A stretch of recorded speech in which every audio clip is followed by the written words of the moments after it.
ਸਤਿ ਸ਼੍ਰੀ ਅਕਾਲ ਦੋਸਤੋ ਆਪਾਂ ਨੂੰ ਪਤਾ ਆ ਵੀ ਟੇਵੇ ਦੇ ਜਿੱਦਾਂ ਦੇਖੇ ਜਾਂਦੇ ਆ ਆਪਣੇ ਹਿੰਦੂ ਵੀਰਾਂ ਦੇ ਵਿੱਚ ਹੈਗਾ ਵੀ ਟੇਵੇ ਦਿਖਾਲਦੇ ਆ ਤੇ ਟੇਵੇ ਦਿਖਾ ਕੇ ਆਪਣੇ ਦਾ ਪਾਪ ਹੀ ਕਰਾਉਂਦੇ ਆ। ਤੇ ਆਪਾਂ ਬਈ ਤੇ ਵੀ ਦੇਖਿਆ ਸੀ ਵੀ ਉੱਥੇ ਵੀ ਜਿੱਦਾਂ ਮਤਲਬ ਬਹੁਤ ਦਾਲਾਂ ਪਾਈਆਂ ਗਈਆਂ ਸੀ ਤੇ ਉੱਥੇ ਚੌਲ ਪਾਏ ਗਏ ਸੀ, ਹੋਰ ਕਈ ਚੀਜ਼ਾਂ ਜਿਹੜੀਆਂ ਉੱਥੇ ਇਦਾਂ ਰੋੜੀਆਂ ਗਈਆਂ, ਚੁੰਨੀਆਂ ਬੰਨੀਆਂ ਗਈਆਂ ਸੀ। ਸੋ ਅੱਜ ਆਪਾਂ ਪਹੁੰਚੇ ਹਾਂ ਪੰਡਤ ਜੀ ਦੀ ਦੁਕਾਨ ਤੇ ਉਹਨਾਂ ਨਾਲ ਗੱਲਬਾਤ ਵੀ ਕਰਦੇ ਹਾਂ ਇਸ ਵਿਸ਼ੇ ਉੱਤੇ। ਉਹਨਾਂ ਨਾਲ ਜਿੱਦਾਂ ਸੱਚੇ ਤੇ ਸਾਫ਼ ਸੁਥਰੇ ਜਿਹੜੀਆਂ ਲੋਕਾਂ ਦੇ ਮਨਾਂ ਦੀਆਂ ਗੱਲਾਂ ਆ ਉਹ ਜਾਣਨ ਦੀ ਕੋਸ਼ਿਸ਼ ਕਰਾਂਗੇ ਵੀ ਇਹ ਕਿਉਂ ਕਰਦੇ ਆ, ਇਹਨਾਂ ਦਾ ਕੀ ਫਾਇਦਾ ਆ, ਇਹਨਾਂ ਦਾ ਮਤਲਬ ਬੰਦੇ ਨੂੰ ਕੀ ਫਾਇਦਾ ਹੁੰਦਾ ਵੀ ਜਿਹਦੇ ਕਾਰਨ ਲੋਕ ਇਦਾਂ ਕਰਦੇ ਆ। ਉਹ ਪੰਡਤ ਜੀ ਨਾਲ ਗੱਲਬਾत ਕਰਦੇ ਆ। पंडित जी राम राम जी। राम राम जी, राम राम जी। और कैसे हो पंडित जी? बहुत बढ़िया महाराज जी, बहुत बढ़िया प्रभु जी। आप सुनाइए। ठीक है पंडित जी, ਇੱਥੇ ਲਾਗੇ ਆ ਜਾਓ ਤੁਸੀਂ ਕੈਮਰਾਮੈਨ ਸਾਹਿਬ। ਤੇ ਹਾਂਜੀ ਪੰਡਿਤ ਜੀ, ਪਹਿਲਾਂ ਤਾਂ ਮੈਂ ਇਹ ਗੱਲ ਪੁੱਛਣਾ ਚਾਹੁੰਦਾ ਵੀ ਜਿੱਦਾਂ ਆ ਹੁੰਦਾ ਆ ਵੀ ਆਪਣੇ ਉਪਾਅ ਕਰਦੇ ਆ ਨਾ, ਉੱਥੇ ਅਸੀਂ ਬਈ ਤੇ ਵੀ ਦੇਖੀਦਾ ਉੱਥੇ ਦਾਲਾਂ, ਇਹਨਾਂ ਚੀਜ਼ਾਂ ਨਾਲ ਫਾਇਦਾ ਹੁੰਦਾ ਕਿ ਨਹੀਂ ਹੁੰਦਾ ਜੀ? फायदा तो बहुत होता है। सर्वप्रथम हम आपको बताएं कि सभी इस समय जिस प्रकार से मोंटी मान जी हमारे पास आए हुए हैं, सर्वप्रथम आपको बहुत बहुत धन्यवाद कि आप अपना कीमती समय यहाँ पे धर्म के विषय में लेके आए हुए हैं, जो हमारे हिंदू धर्म के लिए बहुत ही ज़्यादा जरूरी है। क्योंकि इस समय हिंदू धर्म काफ़ी पीछे जाते हुए दिखाई दे रहे हैं। वो कारण क्या है? सर्वप्रथम तो देखिए जी, ये होता है कि संस्कार। हमारे हिंदू धर्म में 16 संस्कार हैं। 16 संस्कार में जैसे विवाह संस्कार आता है, यज्ञोपवीत ब्राह्मण में यज्ञोपवीत जनेऊ संस्कार होते हैं, कर्ण वेद संस्कार होते हैं। इसी प्रकार से संस्कार आते हैं। तो संस्कारों में जो इस समय बच्चे हैं उनके अंदर से सबसे पहले संस्कार इस समय जा रहे हैं। संस्कार क्या है कि जब हमारे साइंस के जरिए कहते हैं कि जब हम सूर्य नमस्कार करते हैं और सूर्य भगवान की तरफ जब हम झुकते हैं उनको नमस्कार करने के लिए, तो हमारे बॉडी के अंदर से कितनी हजार नसें नाड़ियां जो है उस तरफ झुकती हैं और हजारों बीमारियां हमारे शरीर से दूर होती हैं सूर्य नमस्कार करने से। मतलब उसका सूर्य नमस्कार का फायदा होता है जी। तो सूर्य नमस्कार जैसे करते हैं तो क्या करते हैं, हम झुकते हैं।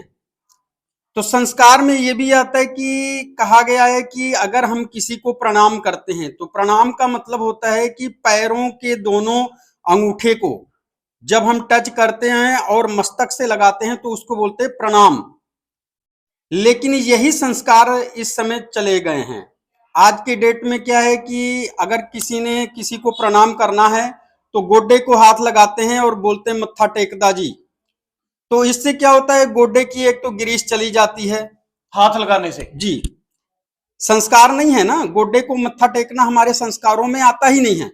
हमारे संस्कारों में आता है कि किसी को भी मत्था टेकना है तो उनके दोनों पैरों के अंगूठे को टच करते हैं और मस्तक पे लगाते हैं।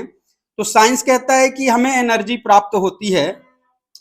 और अध्यात्म एंगल से देखें तो अगले का किया हुआ जब तब पूजा पाठ का फल हमें आशीर्वाद के रूप में प्राप्त होता है। मतलब उसकी भक्ति जो होती है, जो अच्छे कर्म होते हैं, वो इंसान पांव को हाथ लगा के खींच लेता है? नहीं, ऐसा कुछ नहीं है। ये क्या होता है कि नवरात्र और नवरात्रों से पहले 15 दिन पितृपक्ष के आते हैं।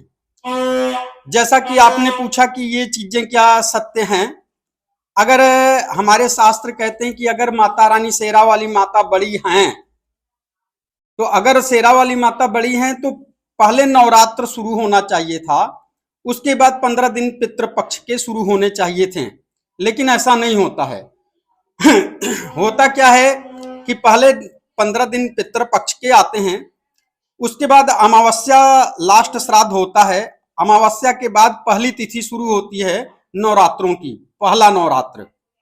पितृपक्ष क्या होता है हमें तो मालूम। हाँ, पितृपक्ष होता है कि जो हमारे इस दुनिया में जैसे गोत्र होते हैं, ब्राह्मण क्षत्रिय वैश्य शूद्र, इनके अपने अपने गोत्र होते हैं। तो जैसे गर्ग गौतम सांडिल्य ये ऋषि थे। इन ऋषियों को जैसे गर्ग हमारा गोत्र है तो गर्ग ऋषि के संतान हम हैं। और गोत्र का अर्थ ये होता है कि अगर हम कई बार ऐसा सोचते हैं कि हमने रोटी नहीं खाया सुबह से आज, तो जब हम ऐसा सोचते हैं कि हमने रोटी नहीं खाया आज सुबह से, तो जैसे ही सोचते हैं यहाँ पे दिमाग पे असर पड़ता है, और जो दिमाग को ब्लड सप्लाई कर रहा है नस, उस नस पे तुरंत वार होता है और हम अपने आप को कमजोर महसूस करने लगते हैं। जब हमारे मन में ऐसा विचार आता है कि हमारे जो गोत्र हैं ऋषि महाराज, अगर गर्ग ऋषि बट वृक्ष के नीचे, पीपल के पेड़ के नीचे बैठ के हजारों सालों तक तपस्या करते थे बिना अन्न जल लिए, तो भी वहां पे वो आगे काफी समय तक उनको एनर्जी ही मिलते रहता था। इसका रीजन क्या था कि सबसे पहले अध्यात्म, ध्यान, योग, और दूसरे नंबर पे पीपल का वृक्ष हो गया या बोड़ का वृक्ष हो गया, बरगद का, इसके ऑक्सीजन की मात्रा बहुत तेजी से इसमें निकलती है। जब उस वृक्ष के नीचे हम बैठते हैं तो हमें बहुत ही शांति महसूस होता है, और जो कहते हैं कि ब्रह्मा विष्णु भगवान शिव का वास होता है पीपल और बोड़ के वृक्ष में, पितरों का इससे कनेक्शन भी होता है। और पितर, जैसे आपने पूछा कि पितर हैं कौन, तो पितर वो होते हैं जो इस दुनिया में हमारे वंश के नहीं रह गए हैं। अच्छा, जो हाँ, नहीं रह गए हमारे जी, बुजुर्ग। जी। तो कहते हैं कि 15 दिन पितृपक्ष के इसीलिए आते हैं नवरात्रों से पहले, कि माता रानी कहती हैं कि अगर आपके कर्मों से आपके 15 दिन जो पितृपक्ष के हैं, आपके पितर अगर प्रसन्न होके गए आपके घर से, तो हमारी ज्योत जलाने की जरूरत नहीं है, माता रानी बोलती हैं, ना ही कोई हमारी पूजा करने की जरूरत है, ना ही नवरात्रों में व्रत रखने की जरूरत है हमारी।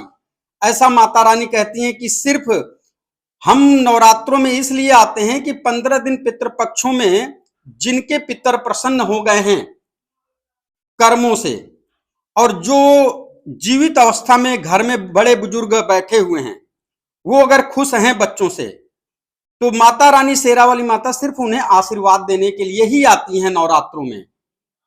9 दुर्गा होती हैं, 9 रात्र व्रत होते हैं, और 9 साल की लड़की ही कंजक देवी होती हैं।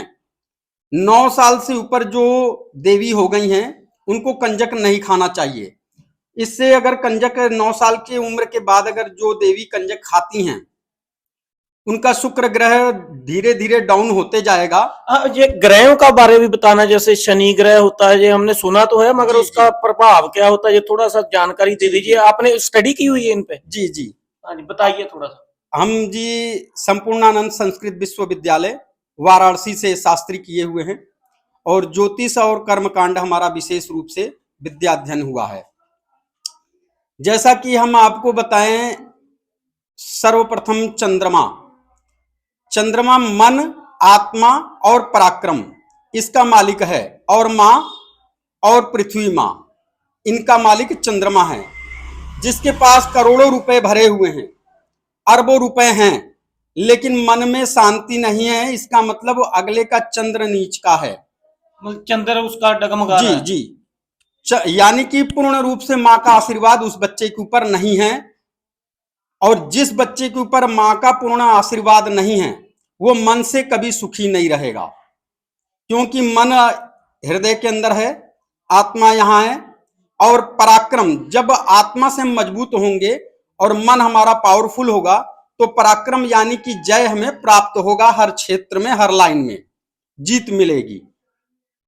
अगर जिसका चंद्रमा नीच का है और वह रिजल्ट तुरंत चाहते हैं कि 48 घंटे के अंदर रिजल्ट हमें मिले, तो उनको सबसे पहला एक उपाय करना पड़ेगा कि अपने माता के गोड्डे की अच्छे से मालिश करनी है। और किस प्रकार करनी है, जब बच्चा छोटा होता है तो गरीब माँ होती है, तो वो क्या करती हैं कि सरों के तेल से मालिश करती हैं कि मेरा बच्चा बड़ा हो और अगर गिर जाए कहीं तो उसकी हड्डी मजबूत रहे, इसलिए गरीब माँ सरों के तेल से मालिश करती है अपने बच्चे की मगर हड्डी। आपने बोला तो गोडों को हाथ लगाने से ग्रीस मुक जाती है। जी, हमने मत्था टेकने के लिए बोला, ओके, कि मालिश करनी जी, है। कि प्रणाम जो करना है, अगर किसी को भी प्रणाम करना है, आशीर्वाद लेना है, तो वो क्या करना है, दोनों पैरों के अंगूठे को टच करना है और मत्थे लगाना, उससे हमें आशीर्वाद मिलेगा। और साइंस के एंगल से देखें तो अगले के किए हुए जो भी है धर्म कर्म का फल भी मिलेगा और एनर्जी भी हमें प्राप्त होती है। एक पंडित जी, शनिवार को जैसे वो तेल लेने एक बाबा जी भी आते हैं हमारे गांव में, जी जी। उसका क्या अर्थ होता है? तेल, शनिवार को तेल क्यों दिया जाता है? वो ग्रहों का चक्कर, वो भी थोड़ा समझा दीजिए। जी, ऐसा कहते हैं कि हमारे शास्त्र के अनुसार सुख और न्याय के जो अधिष्ठाता देवता हैं शनि देव को कहा गया है कि शनि देव जो है सुख और न्याय, अगर हमारे जीवन में जब न्याय होगा तभी उस चीज का सुख मिलेगा। कोर्ट कचहरी मुकदमा में अगर कोई केस चल रहा है तो उसमें अगर हमें जीतना है तो सबसे पहले हमें शनि देव को पूजना पड़ेगा, और शनि देव को पूजने से शनि अगर प्रसन्न होते हैं तो हम कोर्ट कचहरी मुकदमा को जीत जाते हैं, और जब जीत जाएंगे तो उस चीज का सुख हमें प्राप्त होता है। शनि देव के ऊपर सरों का तेल इसीलिए चढ़ाया जाता है कि हमारे शास्त्रों के अनुसार जिस प्रकार हनुमान जी को सिंदूर का चोला चढ़ाते हैं, तो इसके पीछे रीजन क्या है कि हनुमान जी जो है सीता माता को एक बार देखे सिंदूर लगाते हुए, तो बोले कि माता ये आप क्यों लगा रही हैं? तो सीता माता ने कहा कि इससे जो है इस सिंदूर को लगाने से जो है आपके जो अधिष्ठाता राम जी हैं, स्वामी आपके, उनका उम्र बढ़ता है, इसलिए हम जो है सिंदूर लगाते हैं। सभी किसी का भी कोई काम होता है तो बोलते हैं कि हमारा भाग्य था कि हमारा ये काम बन गया, भाग्य बोलते हैं। वहीं पे भाग्य के आगे लगा देते हैं 100, यानी कि 100, यानी कि सौभाग्य। सौभाग्य का क्या अर्थ होता है? सिंदूर को बोला जाता है हमारे हिंदू धर्म ग्रंथों में सौभाग्य का आशीर्वाद। सुहागन स्त्रियां जब किसी के सामने आशीर्वाद मांगती हैं तो उनके हृदय से यही निकलता है कि हमें सौभाग्यवती होने का आशीर्वाद आप दीजिए ताकि हमारी सुहाग की लंबी उम्र हो। तो सौभाग्य सिंदूर को कहते हैं। हम बोल रहे थे कि शनि देव को सरों का तेल क्यों चढ़ाना चाहिए। जिस प्रकार सीता माता ने बोला कि सिंदूर लगाने से हनुमान जी को बताएं कि आपके स्वामी जी का उम्र लंबा होता है, उसी प्रकार शनि देव और हनुमान जी के बीच एक बार बहस हो गया और हनुमान जी और शनि देव में आपस में युद्ध छिड़ गया, जिसके कारण शनि देव को काफी चोट लगी और शनि देव बोले कि हे हनुमान जी महाराज, आज के बाद जो भी आपकी भक्ति करेगा उसके ऊपर हमारी कृपा सदैव बनी रहेगी। तो उसी समय से शनि देव के ऊपर सरों का तेल चढ़ाने का विधान बन गया। और दूसरी बात, शनि देव उग्र देवता हैं। एक होते हैं सात्विक देवता, एक होते हैं तामसिक और एक उग्र देवता। तंत्र और मंत्र, तंत्र मतलब होता है तंत्र विद्या, तांत्रिक विद्या, और मंत्र विद्या होता है सात्विक विद्या। अगर तंत्र विद्या का प्रयोग कहीं किया जाता है तो तंत्र का मतलब ही होता है तुरंत, तंत्र मतलब होता है तुरंत। तांत्रिक जो काला इलम होता है जी, अच्छा। जो तंत्र विद्या करते हैं, अगर कहते हैं ना कि किसी के पास अगर बहुत शक्तियां आ गई, AK-47 अगर किसी को दे दिया गया है, अब उसके दिमाग के ऊपर है कि उस AK-47 से देश की रक्षा करेगा या वो निर्दोष लोगों को मार के आतंकवादी बनेगा। वो उसके दिमाग के ऊपर है। क्यों? क्योंकि उसके पास शक्ति आ गई है, शक्ति मिल गई है। उसी प्रकार अगर किसी को भी कोई शक्ति प्राप्त होती है, उस शक्ति का सही उपयोग करना ये सबसे ज्यादा जरूरी है। हम अगर सबसे बड़ा हर किसी का धन क्या होता है? सबसे बड़ा धन है हर किसी का संतान। अगर संतान सही है तो संतान के लिए 1 रुपए अगर हम रखेंगे तो 1 रुपए से 1 करोड़ बना देगा संतान, अगर संतान सही है तो। यानी कि हमारा सबसे बड़ा धन है हमारी संतान, उसको साम के रखना है हमें। अगर वो सही रहेगा तो 1 रुपए से 1 करोड़ बना देगा। अगर वो सही नहीं है संतान, तो 1 करोड़ भी हम रखेंगे अपने संतान के लिए तो 1 करोड़ को 1 रुपए बना देगा। इसलिए बच्चे के अंदर हमेशा निर्मल बुद्धि और सद्बुद्धि होना चाहिए। सारे ग्रह और सारे चीजों का अकॉर्डिंग क्या है कि सबसे पहले घर में जो बड़े बुजुर्ग हैं उनकी सेवा सर्वप्रथम। माँ का सेवा सबसे पहले घर में बच्चे को, हर बच्चे को करना चाहिए। इसका वजह क्या है कि 9 ग्रह में चंद्रमा सबसे पावरफुल ग्रह माना जाता है। क्यों? चंद्रमा मन, आत्मा और पराक्रम का कारक है।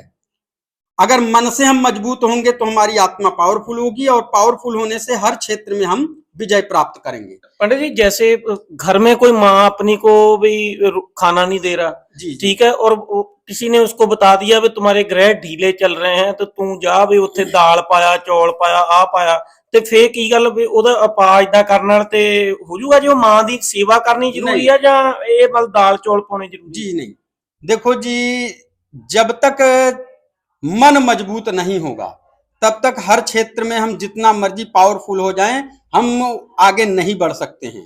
क्योंकि माँ जो साक्षात घर में बैठी हुई है, उसे अगर हम पूज लेते हैं तो माँ को पूजने के बाद हमें चंद्रमा को पूजने की जरूरत नहीं है।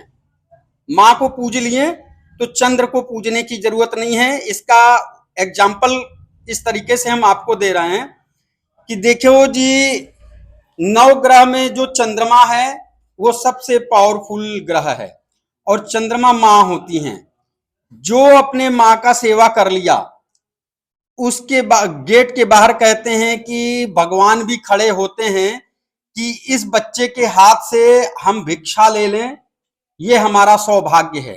श्रवण कुमार जी थे, उनकी माता पिता अंधे थे, वो चारों धाम यात्रा करवाएं माता पिता को, और ऐसे पुत्र के घर के बाहर भगवान खुद गए और कहें कि देखते हैं कि ये माँ का कैसा भक्त है, अभी माता पिता का भक्त कैसा है पता लगेगा। गेट के बाहर गए, बोले कि भिक्षाम देही, यानी हमें भिक्षा दीजिए। तो श्रवण कुमार जी बोले कि महाराज जी आप कुछ क्षण अभी आप इंतजार करिए, हमारे माता पिता जो है वो अंधे हैं, वो सेवा नहीं अपना खुद का कर सकते हैं, तो उनकी सेवा कर रहे हैं इस समय, हम कुछ क्षण आप विश्राम करिए और हम आपको भिक्षा देते हैं। तो भगवान उनके गेट के बाहर खड़े रहें। क्यों? इसलिए खड़े रहें कि ऐसे पुत्र के हाथों से अगर हम भिक्षा ले रहे हैं, जो पुत्र इतना अच्छा है कि अपने माता पिता का ही भक्त है, जो बच्चा अपने माता पिता का सेवा करता है, उसके पितर उससे संतुष्ट हो जाते हैं, और जब पितर संतुष्ट हो जाते हैं तो कुल देवी और कुल देवता और जठेरे प्रसन्न हो जाते हैं। और जब जठेरे जिसके प्रसन्न होते हैं और कुल देवी कुल देवता जिसके प्रसन्न होते हैं, उसके ऊपर देवी देवताओं का आशीर्वाद ऑटोमेटिक बिना कुछ किए ही बन जाता है। और जिसके ऊपर देवी देवताओं का आशीर्वाद बनता है, उसके पीछे नवग्रह सपोर्ट करने के लिए चल पड़ते हैं। यानी कि सबसे पहले जो है घर में जो बड़े बुजुर्ग हैं उनका सेवा करना। कई बोलते हैं कि जी सारा प्रॉपर्टी बड़े को दे दिए मम्मी पापा, हमने नहीं करना सेवा। तो सबसे बड़ा प्रॉपर्टी क्या है? आपका इतना बड़ा बॉडी जो है वो सबसे बड़ा प्रॉपर्टी है। 1 रुपए से 1 करोड़ ये शरीर बना सकता है। इतना बड़ा जो शरीर दे दिए माता पिता, उसके जरिए आप बहुत कुछ पा सकते हैं। तो ये मत देखिए कि धन हमें नहीं मिला, संपत्ति नहीं मिली, इस पे मत जाइए। आपके जो कर्म है उसे आप करिए। बच्चा को कई बार माँ अपने गोद में ली होती है और बच्चा लगभग 3 साल का लगभग होता है या 6 महीने का। कई बार माँ के बाल ऐसे पकड़ लेता है बच्चा मुट्ठी में, तो माँ को दर्द भी होता है और गोद में ली हुई है बच्चे को, और वो उसको थप्पड़ नहीं मारती है। क्यों? क्योंकि उसको पता है कि ये अनजान है और जानकार नहीं है, ये अनजाने में हमारा बाल खींच रहा है, तो माँ बड़े प्यार से उसके हाथ से बाल को छुड़ाती है लेकिन मारती नहीं है। उसी प्रकार जब बच्चे बड़े हो जाते हैं तो अगर कई बार बोलते हैं कि ये मम्मी पापा बोले जा रहे हैं, तो बोलने दो। जब आप छोटे थे तो कितनी सवालें पूछते थे, तारा है, ये चांद है, ये ऐसा क्यों है, वैसा क्यों है। तो माँ उस समय गुस्सा नहीं होती थी, ना पापा गुस्से होते थे, वो तो और खुश होते थे कि अरे मेरे बच्चे के अंदर इतनी जिज्ञासा है, हर एक चीज जानने का शौक है। तो माता पिता खुश होते थे। वही माता पिता आज आपसे अगर कुछ बोलते हैं तो आपको लगता है फालतू बातें कर रहे हैं। तो देवी देवताओं और नवग्रहों को पूजने से पहले घर में जो बड़े बुजुर्ग माता पिता हैं उनको पूजें। आपका जो सगा भाई है राहु को पूजे। राहु क्या है? जादू टोना किया कराया भूत प्रेत। भूत प्रेत होते हैं जी, मैंने तो देखे नहीं कभी। होते हैं जो आप साइंस पढ़े होंगे तो उसमें कहते हैं कि भूतकाल, भविष्य काल, वर्तमान काल, ये काल है, ये चक्र है, ये चलते रहता है। जो बीत गया उसे कहते हैं भूतकाल। जो समय आपका निकल गया उसको भूतकाल बोलते हैं। लोग बोलते हैं गड़े मुर्दे उखाड़ने के कोई फायदे नहीं है। तो जो समय निकल जाता है उसी को बोलते हैं भूतकाल। जो निकल चुका है उस समय को ही भूतकाल बोलते हैं। अच्छा, ਅਸੀਂ क्या करे जी, जब मर जाता बंदा ਉਹਦੇ ਭੂਤ ਘੁੰਮਦੇ ਰਹਿੰਦੇ, ਅਸੀਂ ਤਾਂ ਉਹ ਸਮਝ ਗਏ। वो कई बार ऐसी आत्माएं होती हैं, जैसे कि कहते हैं कि हमारे शास्त्र में लिखा है कि 13 दिन जो है जरूर हमें संस्कार 13 दिन का रखना चाहिए क्रियाओं को। जो माता पिता, एक पिता गरीब होता है और पॉकेट में पैसे नहीं होते हैं, फिर भी बच्चे को मेला दिखाने के लिए ले जाता है। बच्चा देखता है ये लेना वो लेना, बाप कुछ नहीं कर सकता है तो क्या करता है, बच्चे के दोनों हाथ को पकड़ के एक पैर इधर एक पैर इधर और लेके जब खड़े होता है मेले में तो बच्चा खुश हो जाता है, हम जहाज पे घूम रहे हैं। पैसा नहीं है पिता के पास, लेकिन फिर भी बच्चे को जो है मेले का पूरा सुख दिया बच्चा पिता। तो माता और पिता सर्वप्रथम हैं। और राहु क्या है, भाई। राहु स्ट्रांग होगा आपका तो बाहुबली है राहु, यानी कि पॉलिटिक्स में आगे जाना है तो राहु को स्ट्रांग करना होगा।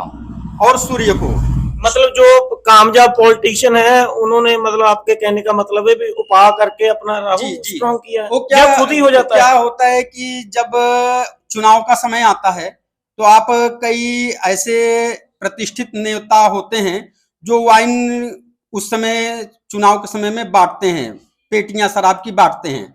इसके पीछे एस्ट्रोलॉजर क्या कहते हैं कि ज्योतिषी का मत क्या है कि शराब जो है ये इसका संबंध है राहु से है। जब राहु को स्ट्रांग बनाना है तो शराब बांटनी चाहिए। बांट सकते हैं। शराब मतलब खुद नहीं पी वोटों सकते। में मतलब शराब बांट सकते हैं अगर हाँ, राहु को स्ट्रांग हाँ, करना। हाँ। और जिसका राहु स्ट्रांग है वो, आपके कहने का मतलब है वो अच्छा पॉलिटिशियन है। बिल्कुल फिर बिल्कुल इसका मतलब मोदी जी का राहु तो बहुत स्ट्रांग होगा, मोदी जी तो 3 बार प्रधानमंत्री बन गए। बिल्कुल बिल्कुल। तो ये क्या है, इसमें पॉलिटिक्स में आगे बढ़ना है तो उग्र देवी देवताओं को पूजना ही पड़ता है। जैसे काली हो गई, भैरव हो गए, शनिदेव हो गए, कामाख्या देवी हो गई, बगलामुखी माता हो गई। ये उग्र देवी देवता हैं। सात्विक और तामसिक 2 प्रकार के देवी देवता होते हैं। जैसे लक्ष्मी विष्णु भगवान हो गए, हनुमान जी हो गए, शेरा वाली माता हो गई, ये सात्विक देवी देवता हैं। इनको जल्दी क्रोध नहीं आता है, गुस्सा नहीं आता है। भैरवनाथ हो गए, कामाख्या देवी हो गई, उग्र देवी देवता ये हैं। इनको जल्दी गुस्सा आ जाता है, जल्दी क्रोधित हो जाते हैं। तो उग्र देवी देवताओं का पूजन करने का भी समय अलग होता है। हर चीज का एक मुहूर्त बताया गया है। देखो जी, जो सुबह 4 बजे का समय है, 4 बजे से लेके दोपहर 11:59 का जो समय है वो देवी देवताओं के पूजन का समय माना जाता है। दोपहर राइट 12 बज गया अगर, तो 12 बजे से लेके दोपहर 3 साढ़े 3 बजे का जो समय होता है पितृ देवताओं का समय होता है। अगर पितरों और जठेरों के लिए कुछ करना है तो ये समय सबसे ज्यादा उनके लिए मुहूर्त होता है। अच्छा, सूर्य अस्त के बाद उग्र देवी देवता जो हैं उनको मनाने की क्रियाओं का मुहूर्त सबसे उत्तम है। पंडित जी, मैं एक बात पूछना चाहता था। जी जी आज से ना 5-7 साल पहले हम एक बार रात को आ रहे थे, हमारा जो चौक है ना गुरुद्वारे की साइड में, जी जी वहां चौक पे 1 बजे का टाइम था और एक स्त्री, उसके बस्तर नहीं डाले हुए थे, वो नहा रही थी चौक पे। जी जी तो इससे भी कोई, ये भी कोई उपाय होता है जब वैसे ही दिमाग की ये है भी, चलो किसी ने वैसे बंदे ने बोल दिया भी ऐसा कर लो तुम्हारा ये काम हो जाएगा? ये भी बात शास्त्रों में लिखी है भी, चौराहे पे अगर औरत जो है नग्न अवस्था में नहाती है तो उससे भी कोई उपाय हो जाता है? इस बात से थोड़ा चानना पाइए। जी जी। ऐसा होता है प्रभु जी कि ये तंत्र साधना होता है। तंत्र साधना जो हमने पहले बताया कि तंत्र और मंत्र में फर्क क्या होता है। तंत्र का और मंत्र में ये फर्क होता है कि जब मंत्र हम पढ़ते हैं तो यानी देवी देवताओं के लिए मंत्र पढ़ते हैं। जैसे गणेश जी का अगर हम मंत्र पढ़ रहे हैं तो उसे आप सुनिएगा। विघ्नेश्वराय वरदाय शूर प्रियाय लंबोदराय सकलाय जगद्विताय नागाननाय श्रुतियाज्ञविभूषिताय गौरीसुताय गणनाथ नमो नमस्ते। प्रेम से बोलिए गणपति गणेश महाराज की जय। हमने गणपति गणेश जी का मंत्र बोला। मंत्र का अर्थ ये होता है, किसी भी देवी देवता का हम मंत्र जब बोलते हैं तो उनके स्वभाव को प्रसन्न करते हैं। यानी कि जो सात्विक देवी देवता हैं वो मंत्रों से प्रसन्न हो जाते हैं। कहते हैं जगत सर्वम देवताधीनम तत्र देवता मंत्राधीनम तत्र मंत्र ब्राह्मणाधीनम। ये संस्कृत में श्लोक है। इसका अर्थ ये होता है जगत सर्वम देवताधीनम, सारा संसार जगत देवी देवताओं के अधीन है, यानी कि बस में है। और तत्र देवता मंत्राधीनम, और वो देवी देवता किसके बस में है? मंत्रों के बस में है। और मंत्र ब्राह्मण के बस में है। तो जब ब्राह्मण जिस देवी देवता का मंत्र बोलता है, अदृश्य रूप में वो देवी देवता वहां पे आते ही हैं। मतलब आपके कहने का मतलब है भी ब्राह्मण जो है वो सबसे ऊंचा है, यही आपका? नहीं, देखो जी, इसमें किसी भी ग्रंथ में कहीं भी कोई ऊंचा है कोई नीचा है ऐसा कहीं लिखा हुआ नहीं है। तो ये शूद्र वैश्य ये क्या जी होते जी, हैं?